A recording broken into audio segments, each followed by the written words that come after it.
the ultimate goal that these people have in mind is the goal to create a one world government run by the banking industry, run by the bankers, and they're doing it in sections. The European currency, the euro, and the European Constitution is one part of it. Now they're trying to do it in America with the North American Union, right? And they want to create a new currency called the Amero, right? And the whole agenda is to create a one world government where everybody has an RFID chip implanted in them. All money is to be in those chips, right? There'll be no more cash. And this is given me straight from Rockefeller himself. This is what they want to accomplish. And all money will be in your chips. And so instead of having cash, anytime you have money in your chip, they can take out whatever they want to take out whenever they want to. If they say you owe us this much money in taxes, they just deduct it out of your chip digitally. Total control. Total control. And if you're like me or you, and you're protesting what they're doing, they can just turn off your chip. And you have nothing.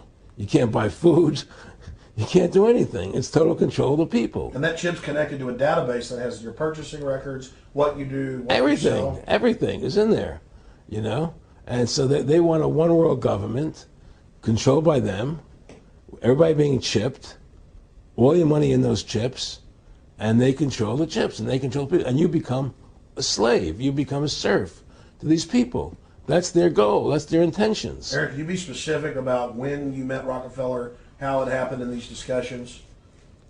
I met Rockefeller through a female attorney I knew who called me up one day and said, one of the Rockefellers would like to meet you. I had made a video called Mad as Hell, and he'd seen the video and wanted to meet me and knew I was running for governor of Nevada. So sure, I'd love to meet him. And I met him, and I liked him, and he was a very, very smart man. And we used to talk and share ideas and thoughts. And he's the one who told me 11 months before 9/11 ever happened that there was going to be an event. Never told him what the event was going to be, but there was going to be an event. And out of that event, we were going to invade Afghanistan to run pipelines from the Caspian Sea. We were going to invade Iraq, you know, to take over the oil fields, establish a base in the Middle East, and make it all part of the New World Order. And we go after Chavez in Venezuela. And sure enough, later 9/11 happened, and I remember he was telling me how how you're gonna see soldiers looking in caves for people in Afghanistan and Pakistan and all these places, and there's going to be this war on terror, of which there's no real enemy, and the whole thing is a giant hoax, you know. But it's a way for the government to take over the American people. He told you it was going to be a hoax. Oh yeah, oh yeah. There's no question. He says there's going to be war on terror, and he's just laughing. There's no who are we fighting? I mean, why do you think 9/11 happened, and then nothing's happened since then? Do you think that our security is so great here that these people who pulled off 9/11, who were able to, can't knock down another plane? Come on, it's ridiculous. 9/11 was done by people in our own government and our own banking system to perpetuate the fear of the American people into subordinating themselves to anything the government wants them to do. That's what it's about, and to create this war, this endless war on terror. And that's why and that was the first lie. And the next lie was going into Iraq, you know, to get Saddam Hussein out with his weapons of mass destruction. That was the next lie. Now, specifically, this was a little over 6 years ago. This was 11 months before 9/11. Yeah. And Nick Rockefeller, he's a lawyer. He's become your friend over the previous years, and he's saying to you that there's going to be this big event, and then out of that we're going to have a war on terror, and it's just going to go on and on. Right, an endless war on terror without any real enemy. That you can never, so you can never define a winner. And did he say that it's going to be perfect because you can't define an enemy? It just goes on and on? Yeah, because you can't define a winner. There's no one to beat, so it goes on and on forever. And they can do whatever they want. They scare the hell out of the American public. Look, this whole war on terror is a fraud. It's a farce. It's very difficult to say it out loud because people are intimidated against saying it. Because if you say it, they want to make you into a nutcase. Let's But be the truth has to come out. That's why I'm doing this interview. The fact of the matter happens to be that the whole war on terror is a fraud. It's a farce. There's a war going on in Iraq because we invaded Iraq. And people over there fighting, But the war on terror, it's a joke, And until we discover what really happened on 9/11 and who was responsible for 9/11, because that's where the war on terror emanates from. That's where it comes from. It was 9/11 that allowed this war on terror to begin. And until we get to the bottom root of 9/11, the truth of 9/11, we'll never know about the war on terror.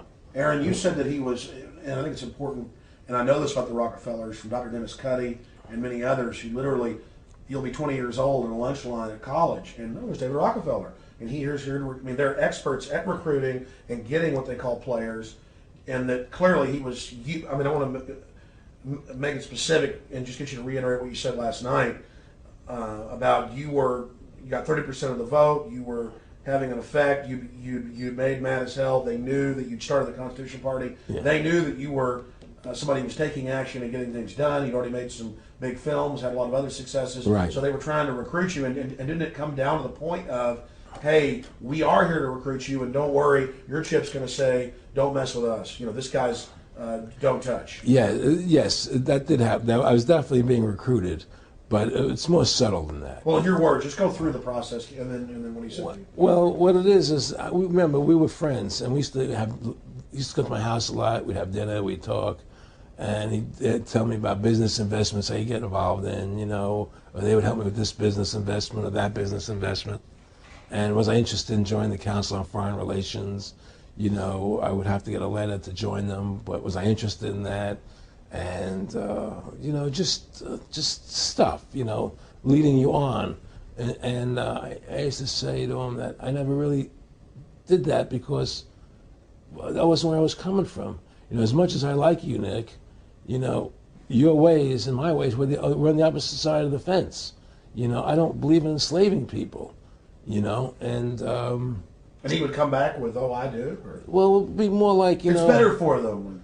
Well, it's more like, how do I put it? It was like, what do you care about them?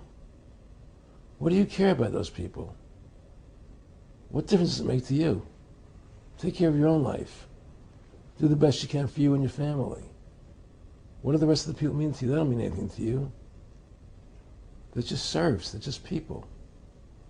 It was just a lack of caring, and that's just not who I was. It was just sort of like cold, it was just like cold, and I used to say to him, what's the point of all this? You have all the money in the world you need. You have all the power you need. What's the point?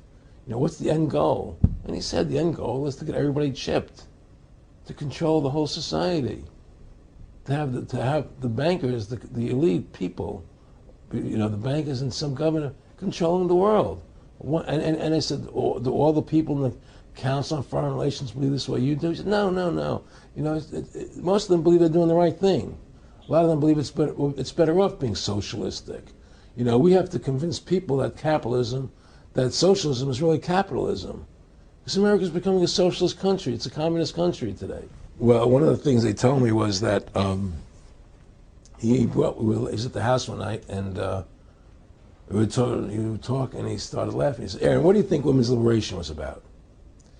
And I said, I had pretty conventional thinking about it at that point. I said, I think it's about women having the right to work, getting equal pay with men, just like they won the right to vote, And he started to laugh. He said, you're an idiot. And I said, why am I an idiot? He said, let me tell you what that was about. We, the Rockefellers, funded that.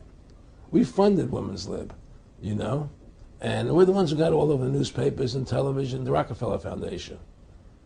He says, and you want to know why? He said, there were two primary reasons. And one reason was we couldn't tax half the population before women's lib. And the second reason was, now we get the kids in school at an early age. We can indoctrinate the kids how to think. It breaks up their family. The kids start looking at the state as the family, as the school, as the officials, as their family, not as the parents teaching them. And so those are the two primary reasons for women's lib, which I thought up to that point was a noble thing. You know, when I saw their intentions behind it, where they were coming from when they created it, the thought of it, I saw the evil behind what I thought was a noble adventure.